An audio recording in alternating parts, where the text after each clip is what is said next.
আসসালামু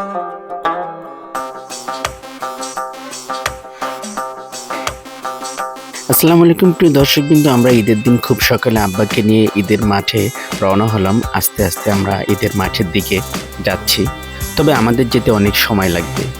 আমরা ঈদের মাঠে চলে আসলাম তখন ঠিক 6:30 বাজে। আমাদের ঈদের জামাত ছিল 7টায়।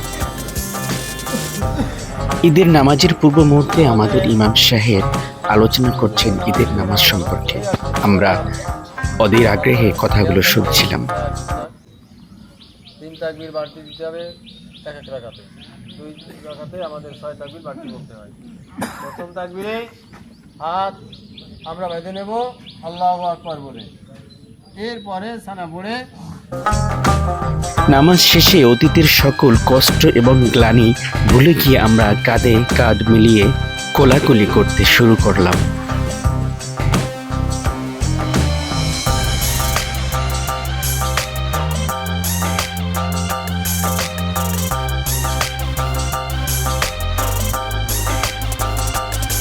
মিষ্টিমুখ না করলে নয়, তাই আমরা সকলেই একসাথে বসে মিষ্টিমুখ করে নিলাম। ঈদের দিনে কোনো অংশই ছাড়া যাবে না, এটা হলো সকল প্রকার ভাজি একসাথে এটা বিক্রি করা হয়, তাও আমরা খেয়ে নিলাম।